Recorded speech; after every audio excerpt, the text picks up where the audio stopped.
저는 강원도가 앞으로 대한민국에서 굉장히 발전 가능성이 높은 곳이라고 생각하고요. 특히 저는 강원도를 인구 3%의 지역으로 보지 않고 대한민국 허리의 오른쪽 절반이라고 생각합니다. 그렇기 때문에 이 기회의 땅 강원도에 또다시 규제를 심겠다고 하는 민주당이 옳은 선택인지, 아니면 자유와 창의 그리고 또 새로운 어떤 산업이 싹트게 한다는 국민의힘의 생각이 옳은 것인지는 유권자들께서 판단해 주십시오.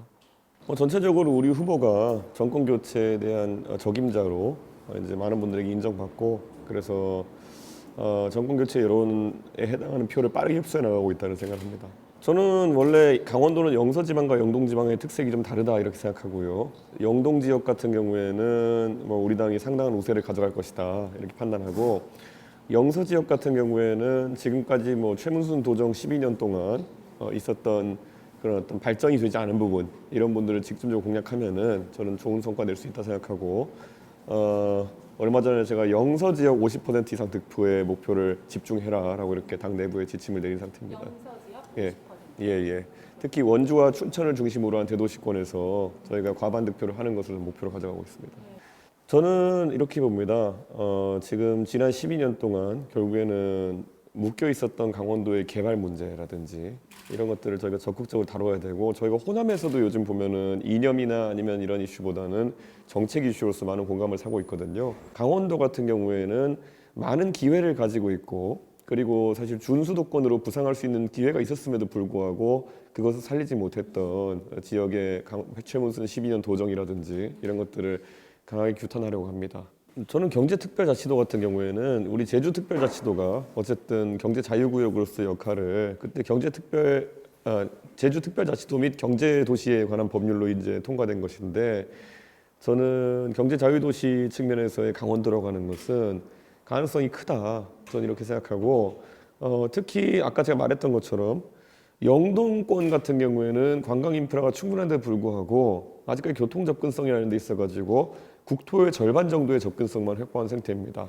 저희가 그 당시 이명박 대통령께서 강릉선 KTX를 국비로 굉장히 강하게 밀어붙여서 지금 강릉선 KTX는 어찌 되면은 강원도의 가장 중요한 관광축이 되었거든요.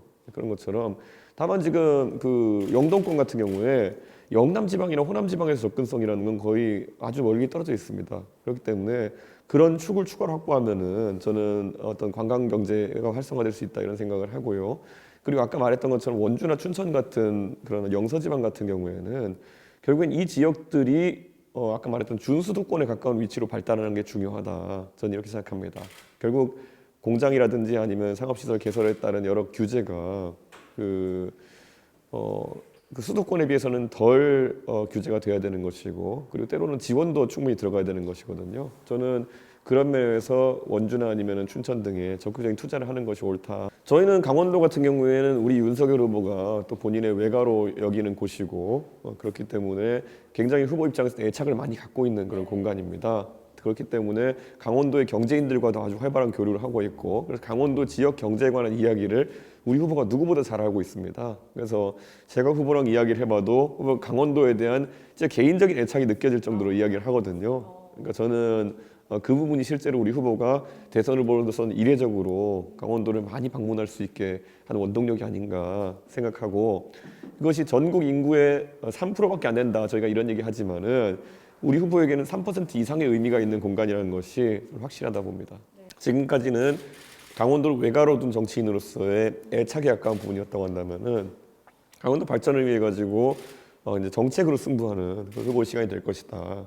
관광도시로서, 관광지역으로서의, 관광경제구역으로서의 강원도도 영동지방 같은 경우에는 더더욱 발전시켜야 된다 보는 것이, 등산객이 보고 싶어하는 설악산의 모습과, 그러니까 올라가면서 느끼는 설악산 등정의 의미와 설악산에서 동해바다를 바라보는 것의 의미, 그리고 설악산을 고공에서 보면서 그 전후 좌우로 설악산을 살피는 의미, 이런 것들은 같은 설악산을 놓고도 여러 가지 접근이 가능한 것이거든요. 저는 그래서 아마 이 오색 케이블카의 설치나 이런 것들에 대해서 아마 도내에도 찬반 의견이 있겠지만은 저는 충분히 관광의 입체화를 위해서 필요하다, 저는 그런 생각을 하고 있습니다.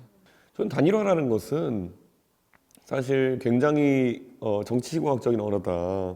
네, 이것이 예를 들어 오랜 기간 유대를 가져온 정당 간에 어쨌든 뭐 연대, 선거 뭐 과정에서 공조 논의 이런 거라면은 저희가 이해할 수 있겠으나 지금 국민의당과 저희 사이에는 그렇게 긴 유대 관계가 없습니다. 그렇기 때문에 저는 이런 좀 혼란스러운 행보를 하면은 이거는 정치공학적인 행보밖에 볼 수가 없습니다.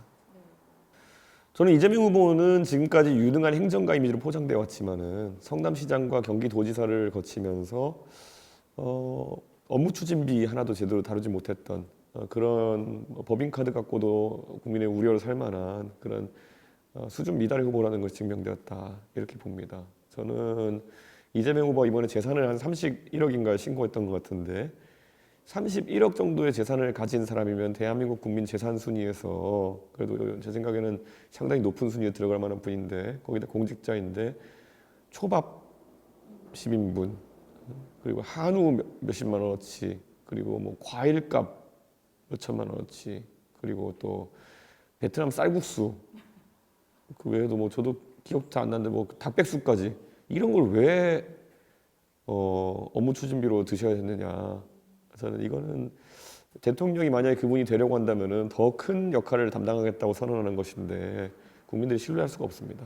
우선 공직자로서 26년 동안 있으면서 우리 후보가 항상 정권에 불편한 수사를 했습니다. 그렇기 때문에 정권에서 뭐 여야를 막론하고 정권에서 항상 그를 흠집내고 싶었을 텐데 사실 추미애 장관이 계속 이제 감찰도 하고 이렇게 시도했지만 안 된 것처럼 윤석열 후보에 대해서 공직자로서의 흠집을 내는 걸 실패했던 것처럼 저는 아주 깨끗한 삶을 살아온 사람이다. 그렇기 때문에 이런 공직의 기강을 잡고 국민들의 어떤 그런 어떤 개혁 욕구에 부응하는 후보다 이렇게 생각합니다.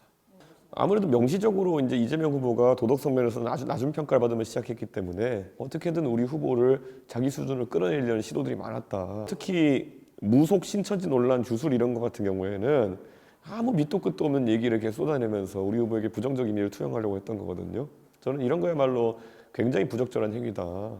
저는 2030 세대 같은 경우에는 지역을 가리지 않고 해결하고 싶은 공통의 문제가 있다 이렇게 봅니다.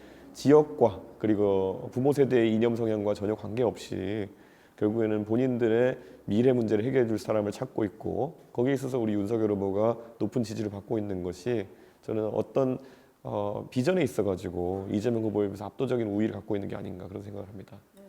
사실 선대위, 선대본부라고 하는 조직이 당에도 있지만은 사실 그런 어떤 개선에 따라 돌아가는 조직보다 굉장히 자발적인 우리 지지자들과 당원의 어쨌든 노력으로 만들어진 홍보물들이 선거에 더 큰 효과를 가지고 있는 것 같습니다.